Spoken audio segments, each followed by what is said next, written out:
이번 주 함께 볼 말씀은 신명기 14장 1절부터 2절의 말씀입니다. 신명기 14장 1절부터 2절의 말씀, 우리 다 같이 합독하도록 하겠습니다. 너희는 너희 하나님 여호와의 자녀이니 죽은 자를 위하여 자기 몸을 베지 말며 눈썹 사이 이마 위에 털을 밀지 말라. 너는 내 하나님 여호와의 성민이라. 여호와께서 지상 만민 중에서 너를 택하여 자기 기업의 백성으로 삼으셨느니라. 아멘. 이번 주 우리에게 주신 하나님 말씀의 제목은 너희는 하나님의 자녀이니입니다.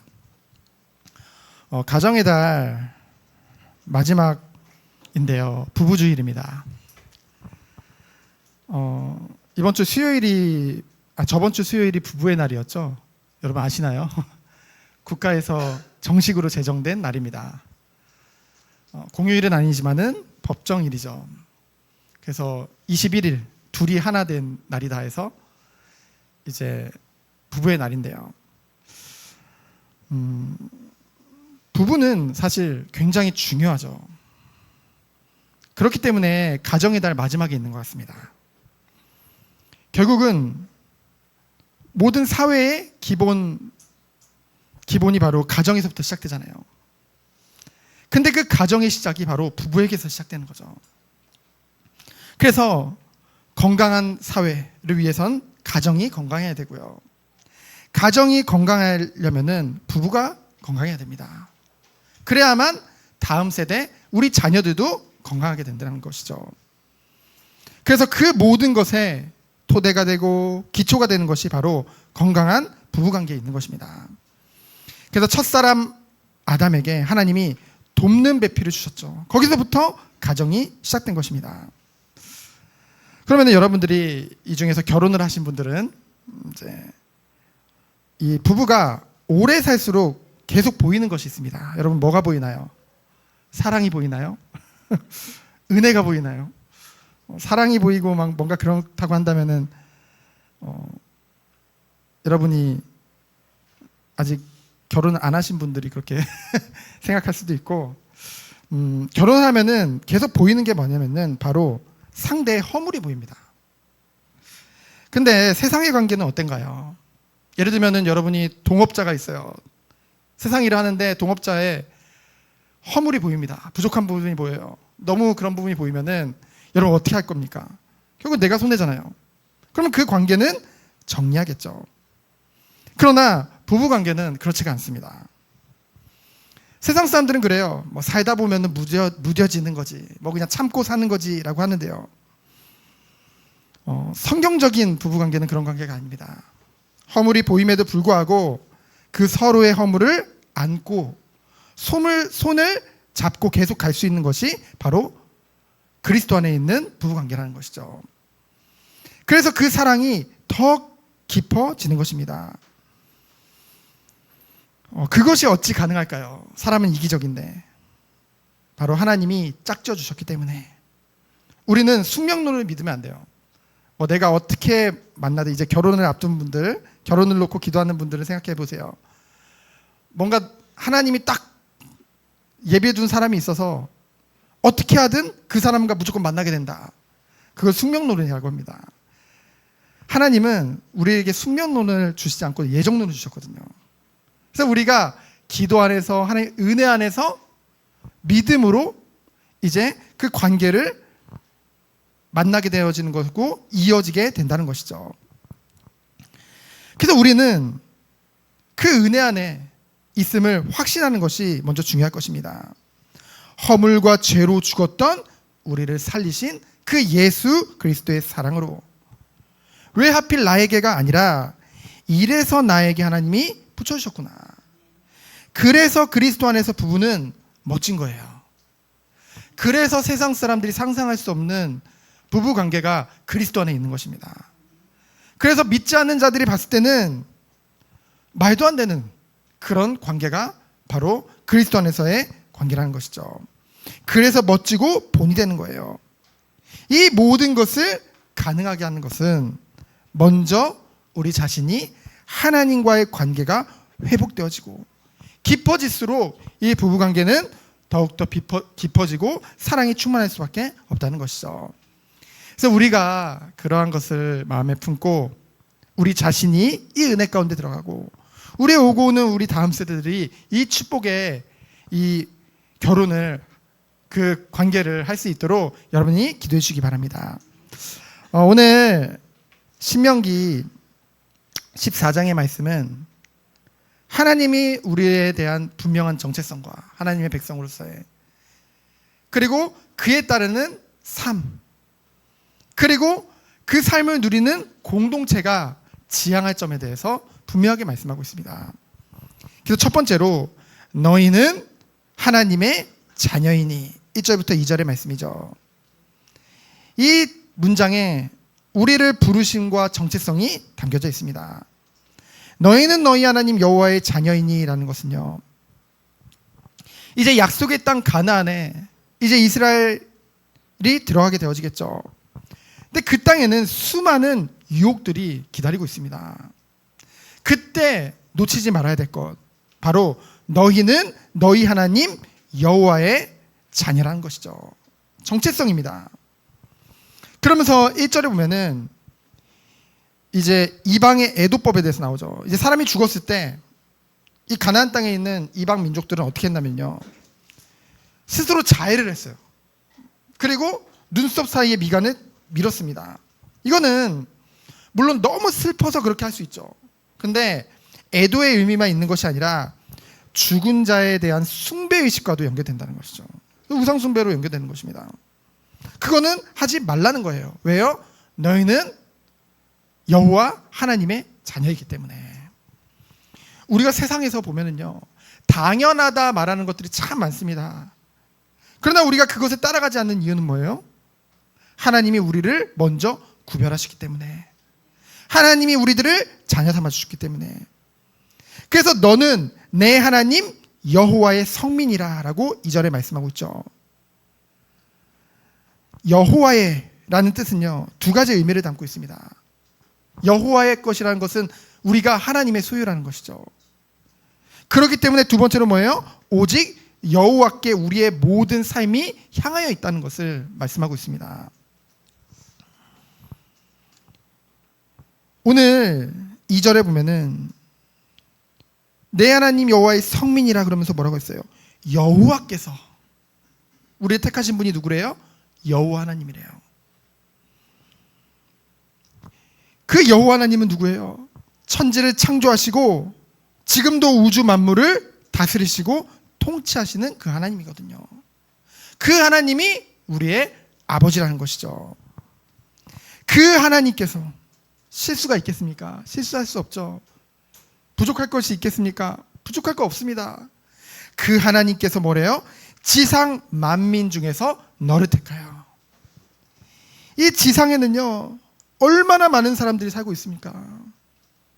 우리가 생각했을 때는 나보다 좀 더 괜찮은 사람들이 많은 것 같은데, 세상 가운데 나보다 더 훌륭한 사람들이 많은 것 같은데, 왜 이런 부족한 나를, 연약한 나를, 죄된 나를, 죄인인 나를 하나님이 택하셨을까? 그 만민 중에 왜 나를 하나님이 택하셨을까? 여러분, 이것이 바른 고백입니다. 여러분에게 이 고백이 없으면요, 아직 시작도 안 한 거예요. 정말 하나님의 은혜를 깨달으면 깨달을수록 나는 안 되는구나, 나의 죄됨이 너무나 크구나, 나의 비참함이 발견하게 되어집니다. 여전히 여러분이 속으로 그래 나는 좀 괜찮은 사람인데 라고 생각을 한다고 한다면은 아직은 더욱더 말씀에 귀를 기울이고 하나님의 은혜가 더욱더 필요해요. 그래서 만민 중에 나를 택하셔서 자기 기업의 백성으로 삼으신 줄 믿습니다. 그래서 우리의 구원은 에베소 2장 3절로 5절에 보면은 하나님의 기쁘신 뜻대로 예정한 것이라고 했어요. 성민 곧 하나님의 거룩한 백성이 된 것이죠. 하나님께서 구별하시고 선택하신 줄 믿습니다. 그래서 하나님께 속한 거룩한 백성이 된 거예요. 그 이름에 이 성민이라는 그 우리를 향한 그 하나님의 그 호칭에 우리의 정체성이 있는 것이죠. 자격이 있어서요. 우리가 무슨 공로가 있어서요. 우리의 열심으로 된 것이 아닙니다. 하나님의 은혜로 우리를 부르신 줄 믿습니다. 우리가요, 죄를 이기고 거룩을 향하여 어떻게 갈 수 있나요? 우리의 다짐 가지고 될까요? 우리의 각오 가지고 될까요? 절대 그럴 수 없습니다. 우린 그럴 힘이 우리에겐 없어요. 오직 하나님의 은혜로만, 성령의 역사심으로만 가능한 줄 믿습니다. 그래서 우리는요, 예배를 드리기 전에 오늘은 내가 예배를 정말 승리하지, 각오하고 결단해보세요. 됩니까? 절대 안 됩니다. 우리의 각오와 우리의 의지로는 절대 안 되는 거예요. 물론 결단하고 결심하는 것은 귀한 겁니다. 하지만 그것 가지고는 안 돼요. 그래서 우리는 오늘도 오직 그리스도만 의지하는 줄 믿습니다. 우리가 죄인됨을 발견할 때, 우리 안에 죄성이 너무나 강한 것을 우리가 발견할 때, 그때 오직 그리스도가 되는 거예요. 그래서 우리는 뭐예요? 오직 성령님만을 의지하는 것이죠. 그래서 우리가 예배 앞에 나올 때 내가 오늘 예배 잘 드려야지, 예배 승리해야지, 안 돼요. 오히려 간절함이 생기는 거예요. 누구를 의지하는, 누구를 바라보는 간절함이 생기는 거예요. 하나님의 은혜만을 간절히 바라보는 그 심령으로 바뀌게 되어지는 것입니다. 하나님은 그것을 기뻐하시는 거예요. 그래서 우리는 예배 때마다 간절히 주 앞에 엎드려서 성령의 도우심을 구해야 될 줄 믿습니다. 하나님은 그것을 기뻐하실 거예요. 그리고 우리에게 약속하신 성령의 충만함을 더해 주실 줄 믿습니다. 그래서 우리를 하나님의 뭐라고 했어요? 너희를 택하여 자기 기업의 백성으로 삼으셨느니라. 기업이라는 것은요, 하나님의 특별한 소유라는 거예요. 시편 135편 4절에 보면은 여호와께서 자기를 위하여 야곱 곧 이스라엘을 자기의 특별한 소유로 택하셨음이니라. 그냥 소유가 아니라 특별한. 여러분에게도 여러 소유물이 있을 거예요, 물건들이. 근데 특별히 아끼는 것이 있을 것입니다. 여러분이 그것을 쥐고 있는데 누가 그것을 빼앗으려고 하면 어떻게 하겠어요? 지키려고 하겠죠. 우리 어린이부 아이들한테 2살짜리 아기가 와서 네 손에 있는 네가 너무나 귀하게 생각하는 걸 뺏으려고 할 때 어떻게 할 거예요? 절대 안 뺏기죠. 그렇죠? 여러분, 하나님에게 있어서 우리는 특별한 소유입니다. 베드로전서 2장 9절에 보면 그의 소유된 백성이라고 했죠. 하나님과 유일합니다. 피조물 중에 유일해요. 유일하게 인격적인 관계를 가지는 하나님의 보물 같은 존귀한 존재가 우리라는 것이죠. 믿습니까? 그래서 로마서 8장 35절로 39절을 보면은 하나님의 사랑에서 그 손에서 끊을 자 빼앗을 자가 없다고 했어요. 그것이 우리를 향한 하나님의 사랑이요 정체성입니다. 그래서 하나님의 소유요 기업이 되었다는 것은 우리의 안전과 형통이 보장된 것이라는 뜻이에요. 그래서 말라기서 3장 17절에 보면은 그들을 나의 특별한 소유로 삼을 것이요. 그러면서 하나님 뭐라고 하셨는지 아세요? 내가 그들을 아끼리니. 여러분, 하나님이 여러분이 너무 소중해서 아낀대요. 그것이 하나님의 백성을 향한 하나님의 사랑인 줄 믿습니다. 그래서 우리가 이제는 이전의 옛사람, 그 죄가 지배하는 삶을 벗어버리고, 여러분, 사단은요 죄를 통해 왕노릇하는 거거든요. 그런데 로마서 6장 11절을 보면은 죄에 대하여는 죽은 자요 그리스도 예수 안에서 하나님께 대하여는 살아있는 자로 우리를 부르신 줄 믿습니다. 죄에 대해 죽고 하나님께 대해 산 자가 되었기 때문에 우리는 어떻게 인도받아야 될까요? 하나님께서 인도하신 대로 따르도록 힘써야겠죠. 그래서 로마서 8장 13절 14절에 보면은 하나님의 영으로 인도함을 받는 사람이 하나님의 아들이라고 했습니다. 우리는 하나님의 성령의 인도를 받는 자로 우리를 부르신 거예요. 하나님의 소유인 것이죠. 근데요, 성경에 보면은 베드로전서 5장 8절에 보면은 우리의 대적 마귀가 두루 다니며 삼키자를 찾는다고 했어요. 그러나 아무리 이 대적 마귀가 있을지라도 성도에게 손대지 못합니다. 왜냐하면 하나님의 소유이기 때문에. 마귀가 아무리 강하고 능력이 많아도요, 하나님의 피조물일 뿐이에요. 마귀는. 그 말은 뭐예요? 하나님의 주권 아래에 있을 뿐이란 것입니다. 하나님의 허락 없이는 결코 하나님의 소유된 성도에게 손댈 수 없는 거란 거죠. 우는 사자와 같이 막 다녀요. 여러분, 사자의 포효 소리를 들어보셨나요? 그 말 듣고 오금이 저리지 않는 사람은 없을 거예요. 그렇죠? 그런데요, 하나님의 소유가 아닌 사람들에게는 두려운 존재죠. 그러나 성도에게는 아무것도 아닙니다. 왜냐하면 야고보서 4장 7절에 보면요, 마귀를 대적하라. 그리하면 너희를 피하리라고 했어요. 이 말을 듣고 막 그러는 거예요. 아, 봐라, 난 대단한 사람이다. 내가 탁 하면은 마귀가 막 도망가. 아니에요. 꼭 이 앞절은 얘기 안 하고 그 뒷절만 얘기하죠. 앞에 뭐라고 했어요? 너희는 하나님께 복종할지어다. 그리하면 너희가 마귀를 대적할 때 너희를 피하리라. 누구에게 복종할 때요? 하나님께 복종할 때. 오직 그리스도 붙잡을 때. 그 그리스도의 권세 앞에 마귀는 도망가는 줄 믿습니다. 그래서요, 하나님의 소유된 우리는 안전과 형통이 보장되어 있음을 믿고 언제나 어떠한 상황에서도 신앙을 지키며 담대함을 잊지 말아야 될 줄 믿습니다. 우리의 연약함을 발견하면요, 우리는 실망하고 낙심할 것이 아니라 그렇기 때문에 오직 그리스도 붙잡으면 되는 거예요. 오직 하나님의 은혜를 붙잡으면 되는 것입니다. 우리의 안전함, 우리의 형통은 그리스도 안에서 보장된 것이에요. 그래서 제가 시편 121편을 제가 읽어드릴게요. 내가 산을 향하여 눈을 들리라. 나의 도움이 어디서 올까?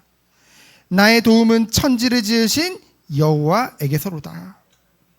여호와께서 너를 실족하지 아니하게 하시며 너를 지키시는 이가 졸지 아니하시리로다. 이스라엘을 지키시는 이는 졸지도 아니하시고 주무시지도 아니하시리로다. 여호와는 너를 지키시는 이시라. 여호와께서 내 오른쪽에서 내 그늘이 되시나니 낮의 해가 너를 상하게 하지 아니하며 밤의 달도 너를 해치지 아니하리로다. 여호와께서 너를 지켜 모든 환난을 면하게 하시며 또 내 영혼을 지키시리로다. 여호와께서 너의 출입을 지금부터 영원까지 지키시리로다. 아멘. 완전하신 하나님께서, 그 하나님께서 영원 전부터 영원까지 우리를 지키시고 보호하는 줄 믿습니다. 그 하나님의 완전하신 손에 있는 것이 바로 하나님의 백성이에요. 우리가 사는 세상은요, 우리가 볼 때는 그리스도를 알기 전이나 알 후나 다름이 없는 것 같아요. 눈에 보이기는 그렇죠. 그러나 우리의 신분과 소유권이 완전히 바뀐 것입니다. 우리의 소유권이 완전히 바뀐 거예요. 그래서 그에 합당한 우리의 삶의 목표와 생활 방식 또한 우리가 추구하는 모든 것이 다 바뀔 수밖에 없다는 것이죠. 그래서요, 예전에는 불편하지 않았던 게 불편해져요. 점점 가면 갈수록. 예전에는 괜찮던 것이 안 괜찮게 됩니다. 그것에 우리는 때로는 낙심하기도 하고 힘들어하기도 하죠. 그때 우리가 낙심하고 힘들어할 게 아니라, 그래서 우리가 붙잡을 건 뭐예요? 오직 그리스도. 차별 없이 무한한 사랑으로 내게 베풀어 주시며 나를 안아주시는 그 사랑과 그 은혜에 의지해서 우리는 나아가는 것이죠. 그것이 바로 성도의 삶입니다. 그래서 두 번째로 거룩한 삶의 부르심으로 우리를 인도하셨죠. 3절로 21절을 읽어보면은 이제 음식 얘기가 나옵니다.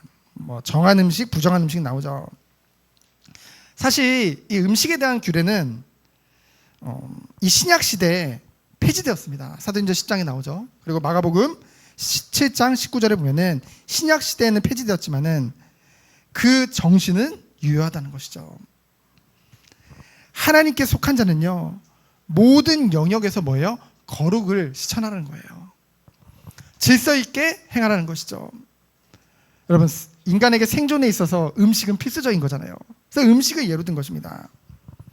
그래서 음식이 사람을 부정하게 만드는 것은 아니지만은, 가나안 입성 후에, 우리가 구원받은 후에 생활이나 환경이나 터전이 바뀌지 않더라도, 때로는 바뀌더라도 변하지 않는 것은 우리에게 그리스도 안에서 행하신, 그리스도에게서 주어진 그 거룩한 신분이라는 거죠.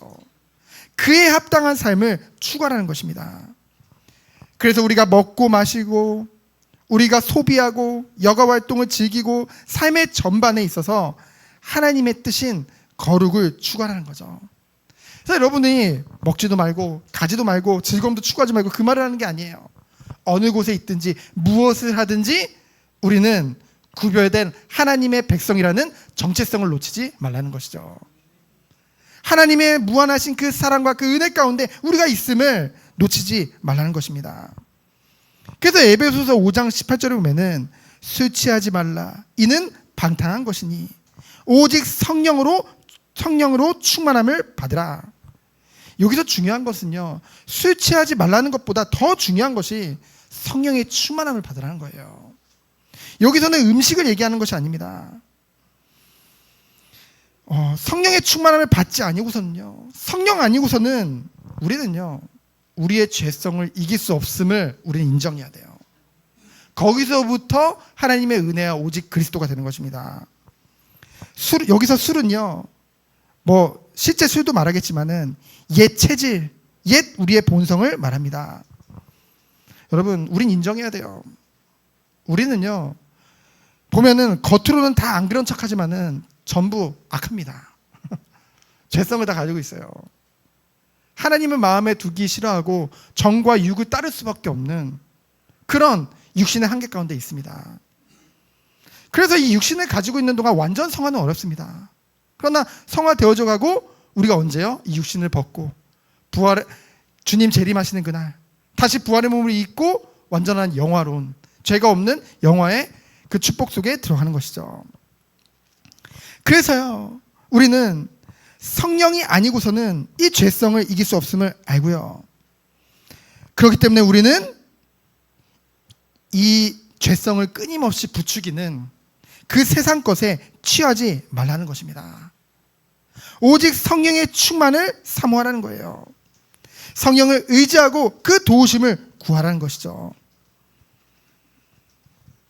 어떻게 이 은혜를 누릴 수 있을까요? 말씀과 기도로 거룩하여 지민이라.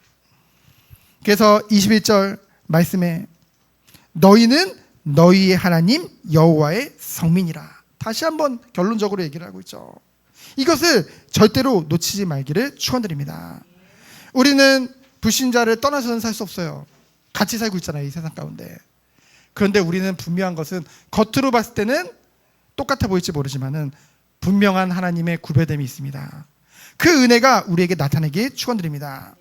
그래서 이것이 개인의 삶에서 뿐만이 아니라 우리가 속한 모든 공동체의 거룩함으로 나타날 수밖에 없다는 것이죠.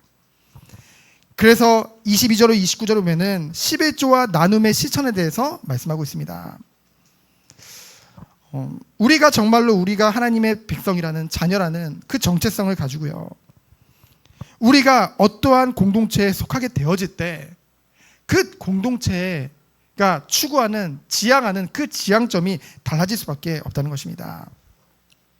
그래서 특별히 22절을 보면은 실천할 것에 대해서 마땅히 11조를 드릴 것을 말씀하고 있죠. 이 마땅이란 말은, 저는 히브리어를 잘은 모릅니다. 그냥 배웠긴 배웠는데 어려워요, 히브리어. 헬라어는 좀 그래도 할만한데 히브리어는 진짜 어려워요. 근데 이게 부정사 절대형이에요. 이건 뭐냐면은 매우 강조한다는 뜻입니다. 그래서 반드시 드리라는 거죠. 그래서 소득의 11조를 드려도 되고 안 해도 되는 것이 아니라 11조 드리는 것은 반드시 드리라죠. 그러나 분명한 건 뭐예요? 이것은 신앙이기 때문에 억지로가 아니라 믿음으로 드리라는 것입니다. 나의 소득이 하나님의 소유임을 인정하는 신앙의 표현이라는 것이죠. 그래서 우리가 그리스도의 은혜 안에서 구원을 받았다는 것은 뭐예요? 우리 그리스도를 이제는 우리 아버지요 주님이라 고백하죠. 그 주님이라 고백함은 하나님의 절대 주권을 인정하며 하나님의 통치를 받는 백성입니다. 그러면 하나님의 절대 주권과 통치를 받는 주의 백성의 삶은요, 삶의 방식은 바뀔 수밖에 없다는 것이죠. 하나님 나라의 가치를 따르는 그 경제가 완전히 바뀔 수밖에 없는 것입니다. 그래서 율법주의적으로 강요하는 것이 아니라 감사로, 헌신으로 하나님의 주권에 반응해서 기쁨으로 드리게 된다는 것이죠. 그래서 23절에 보면은 내 하나님 여호와의 앞에서, 얼굴을 향해서요. 내 하나님이라는 것은 하나님과 내가 개인적으로 아주 친밀한 관계라는 것을 강조하는 것입니다. 원래 11조는요, 이 구약의 11조는 레위인을 위한 것이죠. 그러나 본문의 11조는요, 가져온 자가 그 예물을 성소에서 먹을 수 있도록 규정했습니다. 그래서 저는 이게 도대체 무슨 얘기지 하고 이제 찾아봤어요. 찾아봤더니 이 구약의 성경에서는 이 11조에 대해서, 우리는 11조 하면 이 레위인을 위한 11조만 생각하잖아요. 그런데 제1 11조, 제2 11조, 제3 11조까지 나오더라고요. 충격받았어요. 11조 내는 것도 힘든데 어떻게 21조, 30조가 나오지? 뭐냐면요, 결국 우리가 드린 이 12조가요, 교회 공동체가 하나님 앞에서 말씀을 먹으며 은혜를 나누며 구원의 기쁨과 추수의 기쁨을 나누는 그 은혜로 쓰임받게 되어진다는 것입니다. 결국 우리가 드리는 것이 우리를 위한 것으로 다시 한번 그 유익이 돌아올 수밖에 없다는 것이죠. 제가 말씀드렸죠. 지금 여기 앉아 계신 모든 성도님들은 당연히 드립니다. 기쁨으로. 그렇죠? 너무나 잘하세요. 근데 오고 오는 다음 세대들은요, 다릅니다. 마지막 때가 갈수록 돈을 사랑하고 자기를 사랑하고 부모를 거역하는 세대들이 지금 올라오고 있습니다. 그렇죠? 신앙적으로 봤을 때 미국이 우리나라보다 이제 10년 정도 더 빠르다고 하잖아요. 근데 미국의 교회들이 지금 영성이 많이 무너지고 있습니다. 그 배경을 보니까 뭐냐면은 이제 이것에 대해서 강조 안 하는 거예요. 그러면 좋죠. 부담이 안 되니까 성도들이 좋죠. 근데 어떻게 되는지 아세요? 그러니까 이 마치 구약의 레위기에 그 레위인들이 이 11조에 대한 합당한 그것이 없으니까 어떻게 돼요? 자기 일터를 향해서 일을 하러 가잖아요. 먹고 살아야 되니까. 그와 같이 미국의 목회자들이 투잡을 뛰는 거예요. 잡을 하나 더 가지고 있습니다. 그럼 제가 목회를 해보니까 제가 부족해서 그런지 모르겠지만은 이 작은 목회하는데도요, 한 주가 너무 바빠요. 너무나 읽을 것도 많고 기도할 것도 많고 준비할 것들이 너무나 많습니다. 그렇죠? 그럼에도 불구하고 늘 부족함을 느껴요. 근데 세상 일을 하면서 한다? 잠깐은 모르지만은 계속 지속되어지면 결국은 그것이요, 이 예배의 질이 떨어지는, 그 말씀의 질이 떨어질 수밖에 없는 그 시기가 온다는 것이죠. 바로 지금 미국이나 유럽 교회가 처한 상황입니다. 그래서 결국은요, 우리 다음 세대들이 이것을 놓치게 되어지면 어떻게 될까요? 결국 지금은 좋은 것 같죠. 근데 갈수록 교회가 힘을 잃을 수밖에 없습니다. 그러면은 결국은 그것이 우리 자신에게 돌아올 수밖에 없다는 것이죠. 그래서 정말로 우리는 기도해야 될 줄 믿습니다.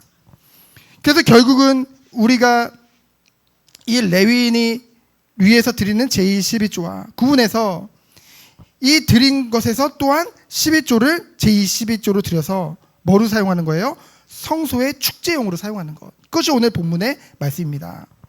그래서 이를 통해서 뭐예요? 여호와를 경외함을 항상 배울 것을 말씀하고 있죠.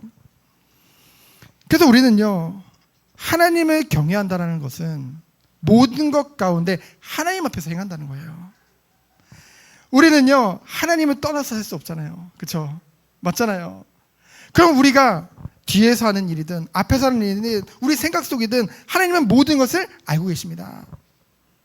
하나님은요, 하나님의 백성에게 부족함 없는 풍성한 삶을 약속하셨어요.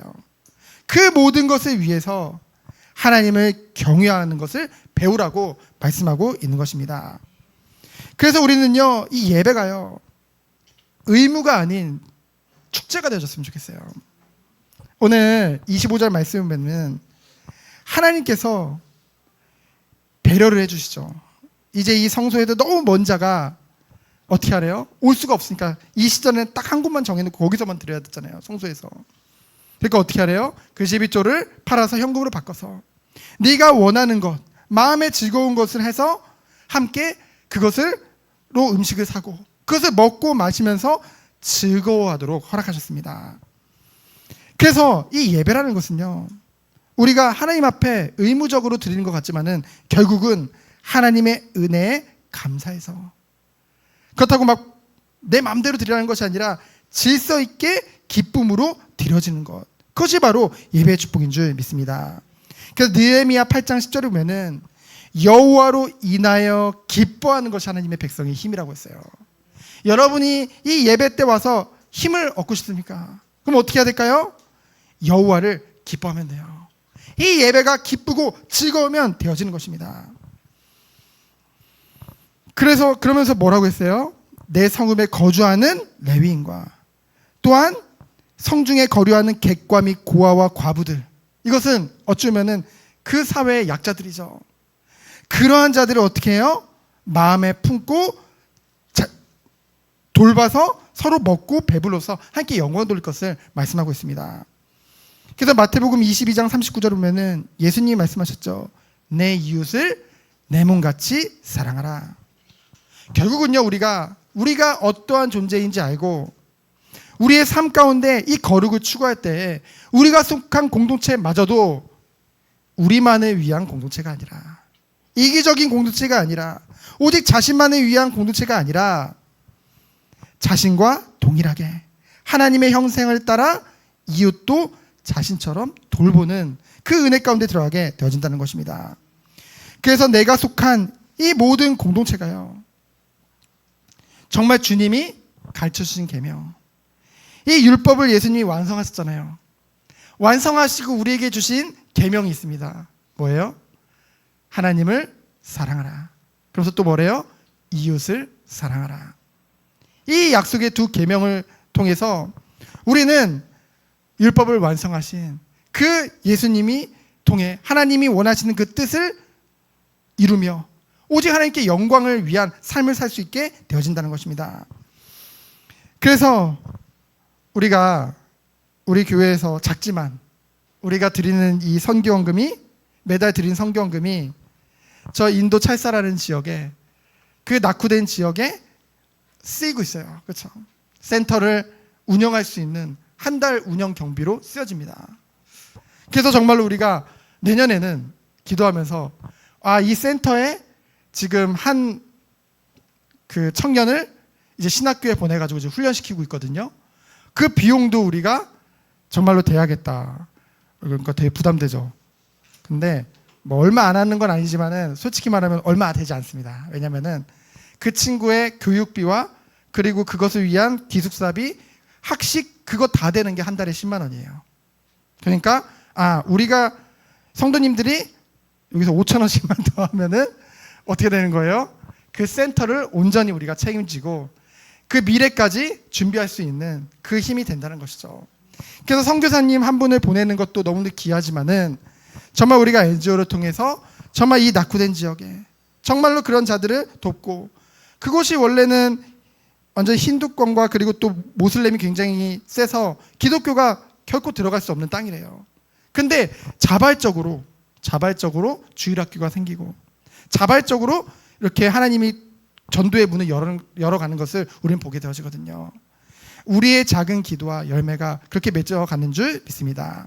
그래서 우리 교회는요, 비록 작더라도 그렇잖아요. 우리가 지난 철야 때 수요예배와 철야 때 나눈 것 같이 우리는 그렇게 생각을 해요. 우리가 은혜 많이 받고 축복을 많이 받아서 그때 드리겠다. 그건 누구든지 할 수 있는 것입니다. 그렇죠? 그 마게도냐 교회가 어려운 가운데서도 예루살렘 교회를 위해서 연보를 작정한 것 같이 정말 우리 교회는 오직 하나님의 영광을 위해서 그리스도 안에서 섬기기 원하기 때문에 정말 이 마음과 중심을 담아서 정말로 이웃을 섬기고 한국교회와 전 세계 교회를 섬기는 그리스도 안에서 섬기는 교회 공동체의 축복 누리기를 예수 그리스도 이름으로 축원드립니다. 시간 기도합니다.